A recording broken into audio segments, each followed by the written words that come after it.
Sa ngalan ng Ama at ng Anak at ng Espiritu Santo. Amen. Ang pagpapala ng ating Panginoong Hesus Kristo, ang pag-ibig ng Diyos Ama, at ang pakikipagkaisa ng Espiritu Santo naway sumainyong lahat. At sumaiyo rin. Viva Pong Jesus Nazareno! Viva! Tayo po ngayon ay nasa ating pong unang araw ng pagdalaw ng Pong Jesus Nazareno sa ating komunidad, sa ating parokya. Tinihiling natin sa kanyang gabay at ang patuloy na pagbibigay sa atin ng mga biyaya, at tayo rin naman ay patuloy nawang magpasalamat sa Panginoon.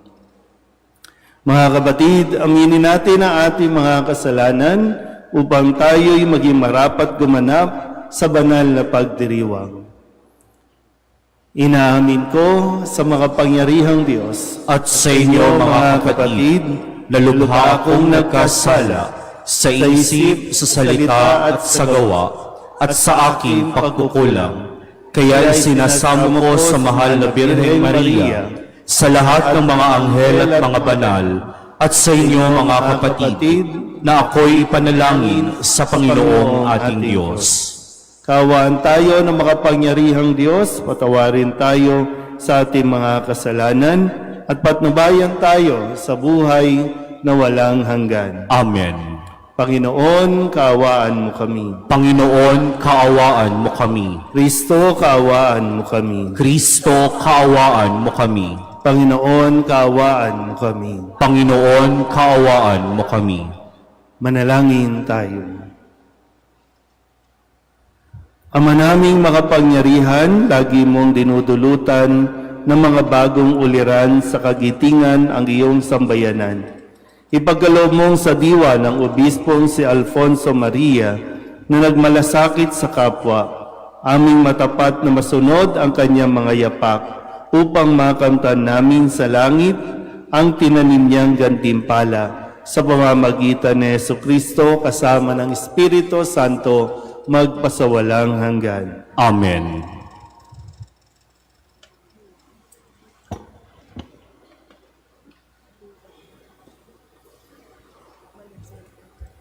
Pagbasa mula sa aklat ng Levitiko. Sinabi ng Panginoon kay Moises, "Ipahayag mo sa mga Israelita ang mga pistang itinakda ko. Ipagdiriwang nila ang mga banal na pagtitipong ito at magkakaroon sila ng banal na pagpupulong. Ito ang mga pistang itinakda ko. Ang pista ng Paskwa na gaganapin sa gabi ng 14 na araw ng unang buwan. Kinabukasan ay pista ng tinapay na walang lebadura. 7 araw kayong kakain ng tinapay na walang lebadura. Sa unang araw, magkakaroon kayo ng banal na pagtitipon. Huwag kayong magtatrabaho. 7 araw kayong maghahain sa Panginoon ng handog na susunugin. Sa 7 araw, muli kayong magtitipon. Huwag kayong magtatrabaho." Sinabi pa ng Panginoon kay Moises, "Sabihin mo rin sa mga Israelita na pag naroon na sila sa lupaing ibibigay ko sa kanila, tuwing anihan ay magdadala sila sa saserdote ng 1 bigkis ng una nilang ani. Ito'y ihahandog niya para sa inyo, kinabukasan ng araw ng pamamahinga. Mula sa kinabukasan ng araw ng pamamahinga, araw ng pagdadala ninyo ng bigkis na ani, magpaparaan kayo ng 7 linggo. Ang 50 araw ay tatama sa kinabukasan ng araw ng pamamahinga. Sa araw na iyon, magdadala kayo ng handog na pagkain. Ang 10 araw ng 7 buwan ay araw ng pagbabayad sala. Magkakaroon kayo ng banal na pagtitipon. Sa araw na iyon, mag-aayuno kayo at mag-aalay ng handog na pagkain. Mula sa 15 araw na 7 buwan, magsisimula ang pista ng mga tolda. 7 araw ninyo itong ipagdiriwang. Sa unang araw, magkakaroon kayo ng banal na pagtitipon at huwag kayong magtatrabaho. 7 araw kayong maghahandog sa Panginoon ng handog na pagkain. Sa 8 araw, magtitipon kayo upang sumamba at mag-aalay kayo ng handog na pagkain. Araw iyon ng pagsamba, kaya huwag kayong magtatrabaho. Iyan ang mga pistang itinakda ng Panginoon, mga araw ng inyong banal na pagtitipon. Sa mga araw na iyon, magdadala kayo ng handog na susunugin, handog na pagkain at handog na inumin, ayon sa takda ng bawat araw. Ang salita ng Diyos. Salamat sa Diyos.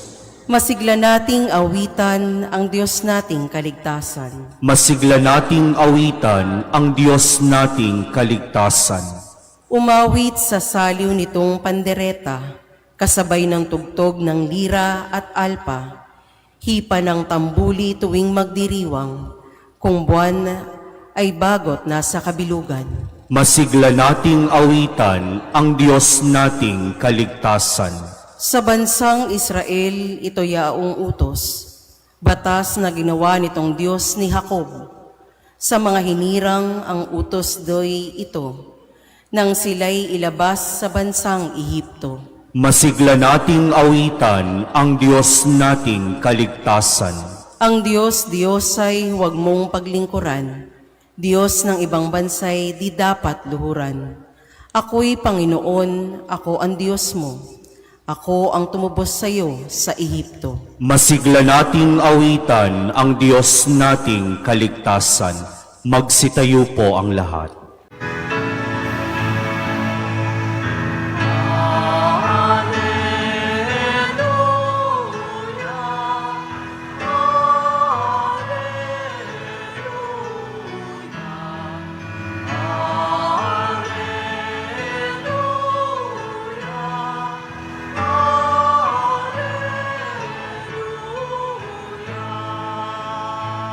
Balita sa inyo, ngayoy salita ng Panginoong iiral habang panahon.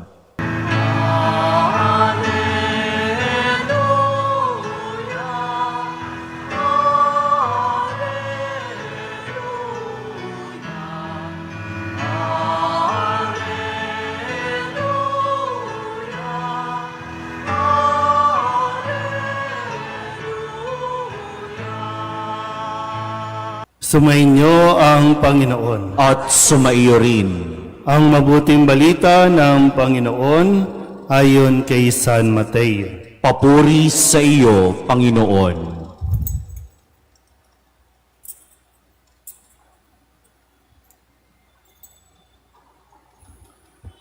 Noong panahong iyon, umuwi si Jesus sa kanyang bayan at nagturo sa kanilang sinagoga. Nagtaka ang mga nakarinig sa kanya. Sabi nila, "Saan kumuha ng karunungan ang taong ito? Paano siya nakagagawa ng kababalaghan? Hindi ba ito ang anak ng karpintero? Hindi ba si Maria ang kanyang ina at sina Santiago, Jose, Simon at Judas ang kanyang mga kapatid na lalaki? At dito nakatira ang kanyang mga kapatid na babae, hindi ba? Saan niya natutunan ang lahat ng ito?" At ayaw nilang kilalin siya. Kaya't sinabi ni Jesus sa kanila, "Ang propeta'y iginagalang kahit saan, liban sa kanyang sariling bayan at sa kanyang sariling sambahayan." At dahil sa di nila pagsampalataya, hindi siya gumawa roon ng maraming kababalaghan. Ang mabuting balita ng Panginoon. Pinupuri ka namin, Panginoong Hesukristo. Muli, isang magandang umaga sa inyong lahat. Viva Pong Jesus Nazareno! Viva! Palapakan natin ang Pong Jesus Nazareno. Sa muling pagkakataon, matapos ang ilang taon ba? 20 years. Matapos ang 20 years ago nang dumalaw ang imahe ng Poong Jesus Nazareno ng Quiapo dito sa tahanan ng kanyang ama na si San Jose dito sa Gagalangin. Kaya nagbabalik bayan sa atin po ang imahin ng Poong Jesus Nazareno. At gaya nga po ng ating narinig sa ating kwento sa Ebanghelyo, minsan na rin naranasan ng Poong Jesus Nazareno, no? Kung babalikan pa natin 2,000 years ago, no, na siya ay nakaranas din ng pangmamaliit ng mismong kanyang mga kababayan. Dahil sa Ebanghelyo, ang sabi dito, si Jesus ay umuwi sa kanyang bayan at maraming taga roon ang nagtaka kung paano siyang nakakagawa ng mga kababalaghan at kung bakit magaling siyang mangaral o magturo, anak lang naman siya ng karpentero. No. Yan, may sound effect tayo. No? Para bang, anong problema kung karpentero? Di ba? Itong kanyang ama, si San Jose, binuhay silang mag-ina. Binuhay niya ang kanyang pamilya sa pagtatrabaho bilang isang karpentero. Pero hindi lang, kundi binuhay sa pagtatrabaho ng pagiging karpintero. Isang marangal na gawain, isang marangal na trabaho at kumikita buhat sa kanyang pinagpaguran. Pero yun nga po, ang paningin ng mga tao doon, ng kanyang mga kababayan, karpentero lang. Dahil nga, hindi lahat ay may kakayanan makapag-aral noon. Hindi lahat ay talagang, kumbaga kapag ikaw ay nakakabasa, nakakapagturo, ibig sabihin meron kang sinasabi na katayuan sa lipunan. Kaya ito ang naging hadlang sa kanila para sumampalataya kay Kristo. Dahil ang akala nila, anak lang siya ng isang karpentero. Sabihin niyo nga sa katabi ninyo, anong problema mo sa karpentero? Ikaw, kaninong anak ka? Sige nga, kaninong anak ka? Maganda rin kasing mabalikan natin, di ba? Yung aral kasi, dahil hindi lang naman dumadalaw dito ang imahe ng Nazareno para magpapasan. Hindi lang siya dumalaw dito para magpa-picture. Hindi lang siya nandito, bagamat no, sa atin po mga deboto ng Poong Nazareno, talagang mapaghimala ang Poong Nazareno at marami ang humihiling na talagang hindi matatanggihan. Pero ang mahalaga nga, yung pananatili niya dito ay yung mapakinggan natin siya. Hindi tayo pwedeng umasa lang na tataas yung kamay natin tapos okay na ha, o Lord, alis na kami ha, o yung panalangin ko dapat pakinggan mo. Ang mahalaga na makita at matutunan natin sa 5 araw na ito ay yung kanyang mga aral.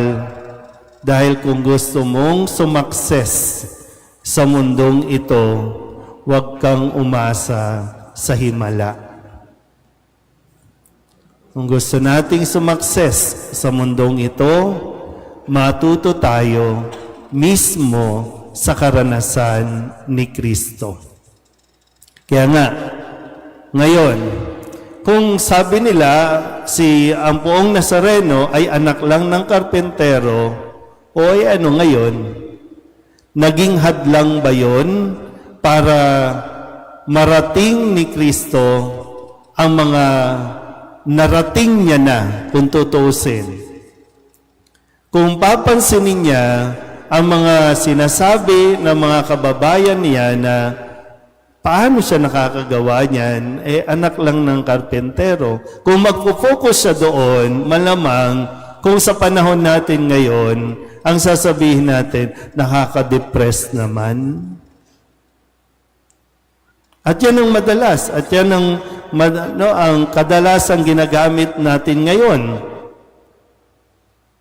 Nade-depress at nagpapadepress tayo sa mga naririnig natin sa ibang tao. Kung tutusin, wala naman silang dapat na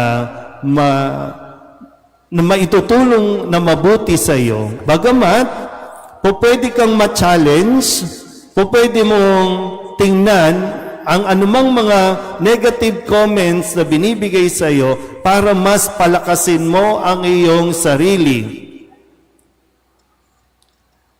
Kung papakinggan mo ng papakinggan ang pangmamaliit sa iyo, wala ka talagang mararating. At kung wala ka pang nararating, huwag mong isisisi sa magulang mo. O ano kung tricycle driver ang magulang mo? Ano kung tendera lang ang magulang mo? Hindi nyo ba alam? Kapag tendera, hindi nyo ba alam na ang mindset kasi natin, tendera lang? Pwede naman, di ba pwede silang businessman? Di ba nagtitinda yan? So yung mindset kasi, kailangan natin i-reprogram. Hindi dapat mahiya, hindi mo dapat ikahiya kung ano man ang ikahiya mo kung nagnanakaw sila. Ang ikahiya mo ay yung kumikita sila ng milyon-milyon dahil sa pangungurap, doon ka mahiya. Pero kung ang mga magulang mo nagsusumikam na kahit magtinda, maglako, nabubuhay kayo ng tama, yun ang ipagmalaki mo. At hindi yun dapat hadlang, lalo na sa mga kabataang nagdidebosyon sa Nazareno. Hindi yun dapat ang dahilan o hindi yun dapat maging hadlang para hindi ka makapag-aral. Kasi ganito lang, kasi mahirap lang kami. So, yung mindset mo, baguhin mo. Gusto mo na ba na ganyan ka na lang? Hanggang dito ka lang? Hindi ka hanggang gagalangin lang. Kaya nga nagbabalik ang poong Nazareno, sa tahanan ng kanyang ama, dito sa gagalangin, para sabihin, malawak ang mundo, marami kang pwedeng marating kung magpo-focus ka lang sa iyong misyon at hindi sa kung anumang mga magpapahina ng iyong kalooban. Kung gusto mong mag-aral ka. Tulungan mo ang iyong sarili. Kung sabihin mo, hindi kaya ng magulang, pero kaya mong tumulong. Kasi ang hilig lang natin, parang iasa mo, hahawa ka dyan, okay na. Kumilos ka. Ang pong Nazareno, hindi naman tumunganga yan. Kumilos din yan.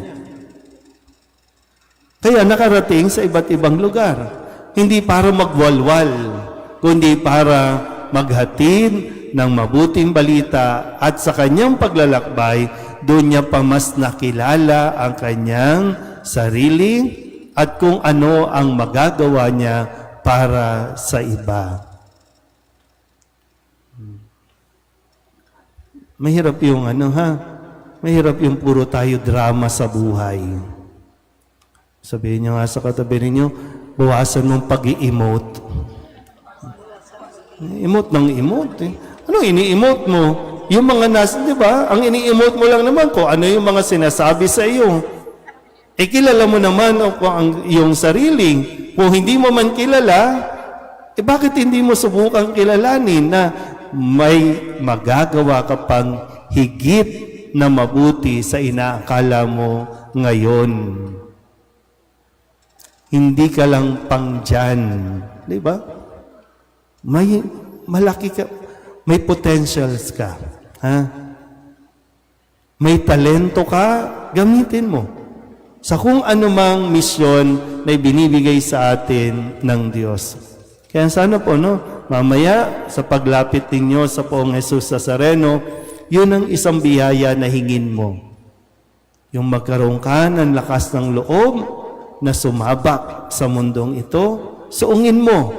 Huwag kang matakot. Pwede kang kabahan, pero huwag kang matakot, harapin ang mundo. Huwag kang matakot, harapin ang iyong sarili.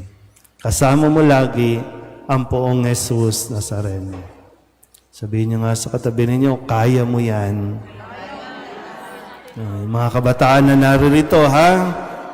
Baka lang huminto na kayo sa pag-aaral, ituloy ninyo ang inyong pag-aaral para sumakses kayo sa buhay na ito. At kung maging successful na kayo, huwag niyong kalimutan magpasalamat sa Diyos sa pamamagitan din ng pagtulong sa inyong kapwa.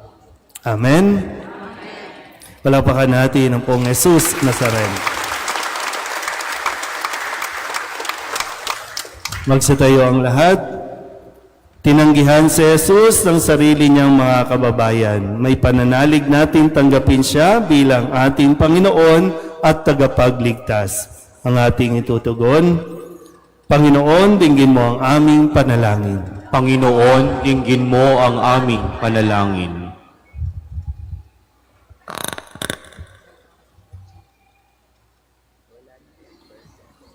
Ang mga pinuno ng simbahan naway magpahayag ng salita ng Diyos ng may katapangan at may pananalig na isabuhay ito. Manalangin tayo.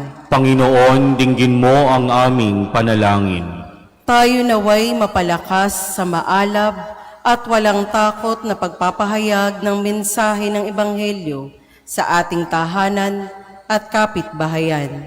Manalangin tayo sa Panginoon. Panginoon, dinggin mo ang aming panalangin.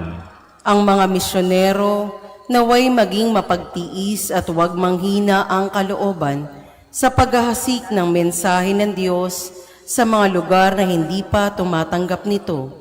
Manalangin tayo sa Panginoon. Panginoon, dinggin mo ang aming panalangin. Ang mga magulang na mga may kapansanang mga anak, ang mga nag-aalaga sa matatanda, at lahat na nagdurusa sa kani-kanilang tahanan o sa ospital, naway maging mga tahimik na ehemplo at saksi sa pag-ibig ng Diyos. Manalangin tayo sa Panginoon. Panginoon, dinggin mo ang aming panalangin. Ang mga namimighati sa pagkawala ng kanilang mga mahal sa buhay, naway kalingain ng Diyos. Manalangin tayo sa Panginoon. Panginoon, dinggin mo ang aming panalangin.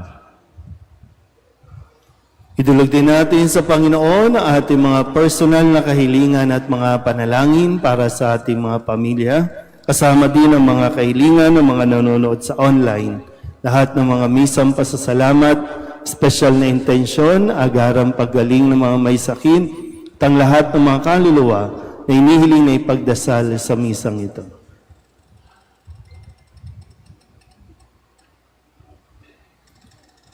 Ang lahat ng ito inihiling namin sa ngalan ni Kristong aming Panginoon. Amen.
Manalangin kayo mga kapatid upang paghahain natin ay kalugdan ng Diyos Amang makapangyarihan. Tanggapin nawa ng Panginoon itong paghahain sa iyong mga kamay, sa kapurihan niya at karangalan sa ating kapakinabangan at sa buong sambayanan niyang banal. Ama naming lamika, pag-alabin mo ang kalooban namin sa ningas ng iyong Espiritu na ipinagkaloob mo kay San Alfonso Maria para maipagdiwang ang paghahain ito at sa pamamagitan nito, ikaw ay mahandugan ng sariling pamumuhay bilang banal na alay sa pamamagitan ni Jesucristo kasama ng Espiritu Santo magpasawalang hanggan. Amen. Sumainyo ang Panginoon. At sumairi, Itaas sa Diyos ang inyong puso at diwa. tinaas na namin sa Panginoon. Pasalamatan natin ang Panginoong ating Diyos. Marapat na siya ay pasalamatan. Ama naming makapangyarihan, tunay ngang marapat na ikaw ay aming pasalamatan sa pamamagitan ni Jesucristo na aming Panginoon. Ngayong si San Alfonso ay pinararangalan sa pamumuhay niyang totoong uliran at pagiging maaasahan sa panunungkulan, kaya't si Jesucristo na maaasahan sa katapatan ay inihahayag sa pangangasiwa sa sambayanan. Ang malasakit ng mga ulirang tagapangasiwa noon ay napapatuloy magpahanggang ngayon sa mga panalangin kanilang iniuukol, kaysa ng sambayanan mong dito'y nagtitipon. Kaya kaysa ng mga anghel na nagsisiawid ng papuri sa iyo, nang walang humpay sa kalangitan, kami nagbubunyi sa iyong kadakilaan.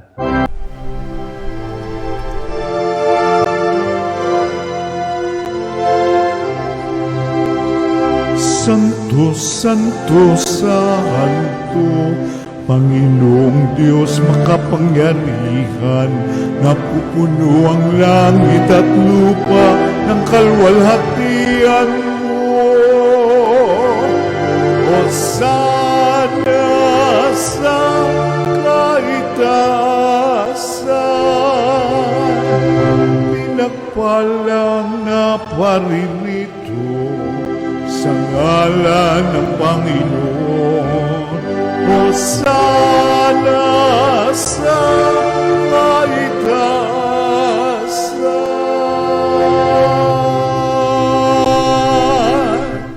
Ama naming banal, ikaw ang bukal ng tanang kabanalan. Kaya sa pamamagitan ng iyong Espiritu, gawin mong banal ang kaloob na ito upang para sa aming maging katawan at dugo ng aming Panginoong Heso Kristo. Bago niya pinagtiis ang kusang loob na maging handog, hinawakan niya ang tinapay, pinasalamatan kaniya, pinaghati-hati niya iyon, iniabot sa kanyang mga alagad at sinabi, "Tanggapin ninyong lahat ito at kanin, ito ang aking katawan na ihahandog para sa inyo."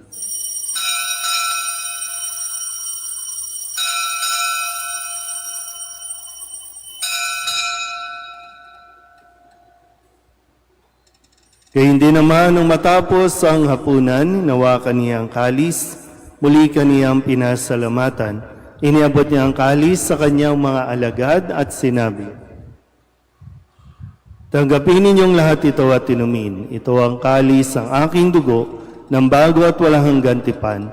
Ang aking dugo na ibubuhos para sa inyo at para sa lahat sa ikapagpapatawad ng mga kasalanan. Gawin ninyo ito sa pag-alaala sa akin."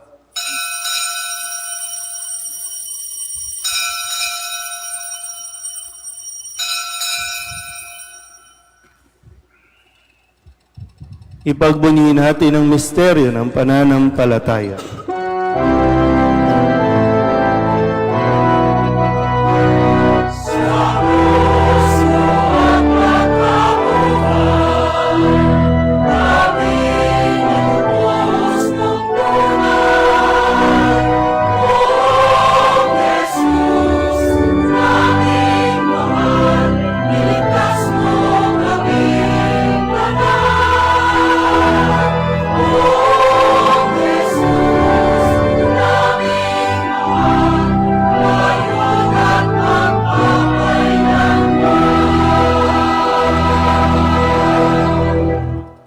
Ama, ginagawa namin ngayon ang pag-alaala sa pagkamatay at muling pagkabuhay ng iyong anak. Kaya tiniaalay namin sa iyo ang tinapay na nagbibigay buhay at ang kalis na nagkakaloob ng kaligtasan. Kami napapasalamat dahil kami iyong minarapat na tumayo sa harap mo para maglingkod sa iyo. Isinasamo namin kami magsasalo-salo sa katawan at dugo ni Kristo ay mabuklod sa pagkakaisa sa pamamagitan ng Espiritu Santo.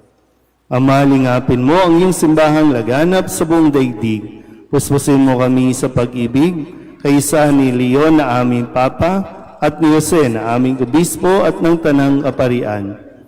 Alalahanin mo sina Jim at Norma na tinawag mo mula sa daigdig na ito. Nung sila'y binyagan, sila'y nakaisa ni Kristo sa pagkamatay. Ngayong sila'y pumanaw, naway makaisa sila ni Kristo sa pagkabuhay.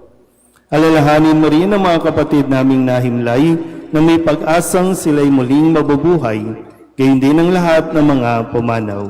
Kawaan mo sila at patuloyin sa iyong kaliwanagan. Kawaan mo at pagindapating kaming lahat na makasalo sa iyong buhay na walang wakas. Kaysa ng mahal na Birheng Maria na ina ng Diyos, ng kabiyak ng puso niyang si San Jose, kaysa ng mga apostol at ng lahat ng mga banal na namuhay dito sa daigdig ng kalugod-lugod sa iyo, may pagdiwang nawa namin ang papupuri sa ikararangal mo sa pamamagitan ng iyong anak na aming Panginoong Heso Kristo. Sa pamamagitan ni Kristo, kasama niya at sa Kanya, ang lahat ng parangal at papuri ay sa iyo, Diyos amang makapangyarihan, kasama ng Espiritu Santo, magpasawalang hanggan.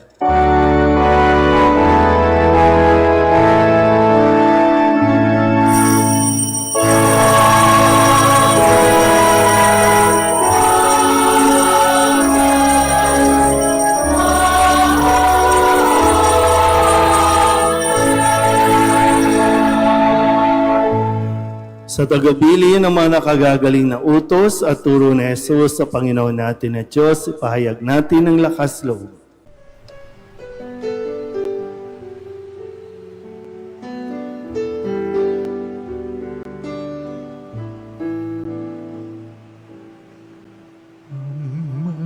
namin sumasalang ka, sambahin ang ngalan mo, mapasamin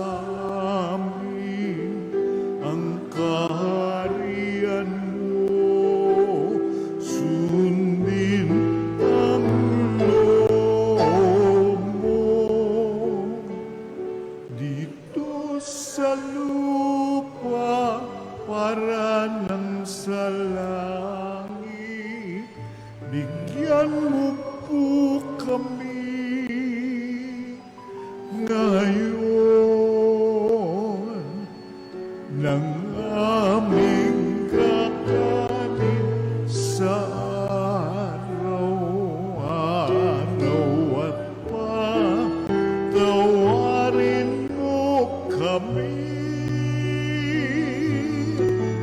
sa aming mga sala para ng pagpapatawan namin sa nagkakasala sa amin, at huwag mo kaming ipagdulot sa tukso, at yadya mo kami sa lahat ng masama. Hinihiling namin kami iadya sa lahat ng masama, pagkalooban ng kapayapaan araw-araw, iligtas sa kasalanan at ilayo sa lahat ng kapahamakan, samantalang aming pinananabikan ang dakilang araw ng pagpapahayag ng tagapagligtas naming sa Heso Kristo.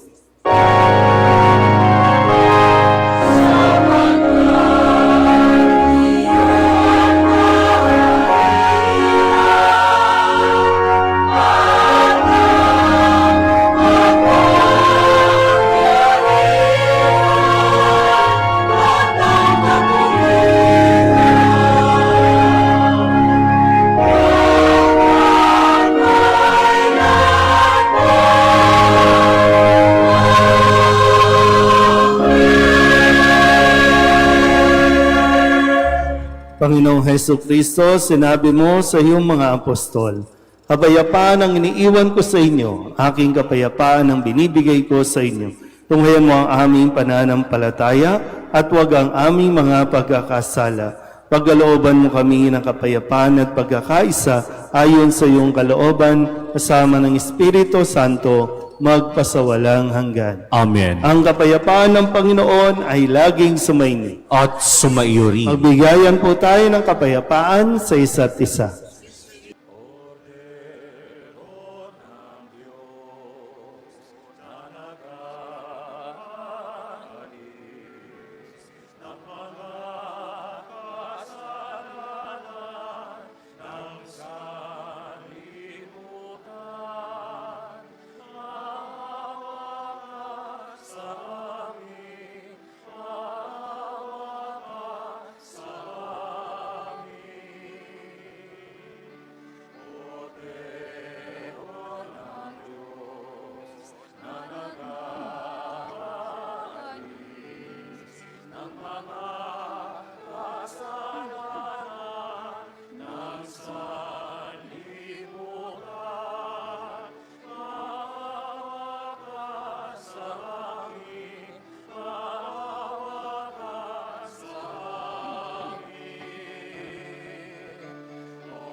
Ito ang kordero ng Diyos. Ito ang nag-aalis ng kasalanan ng sanlibutan. Mapalad ang mga inanyayahan sa kanyang piging. Panginoon, hindi ako karapat-dapat na magpatuloy sa iyo, ngunit sa isang salita mo lamang ay gagaling na ako.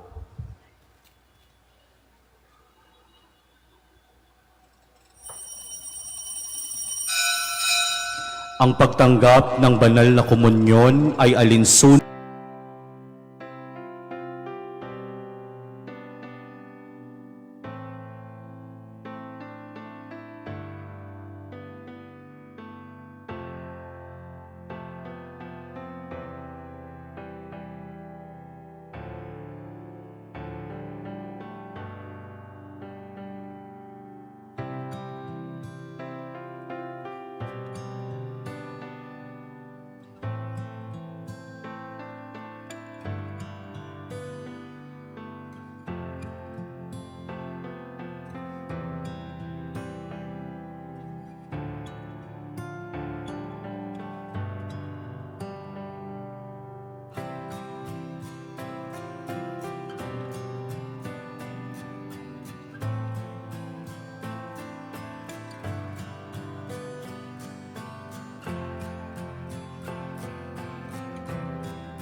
Manalangin tayo.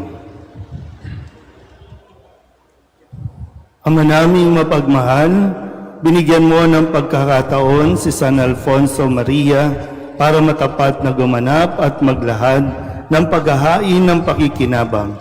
Lagi nawa naming tanggapin ito at sa pagtanggap namin ay tumanaw kami ng utang na loob sa iyo sa pamamagitan ni Yesu Kristo kasama ng Espiritu Santo magpasawalang hanggan. Amen.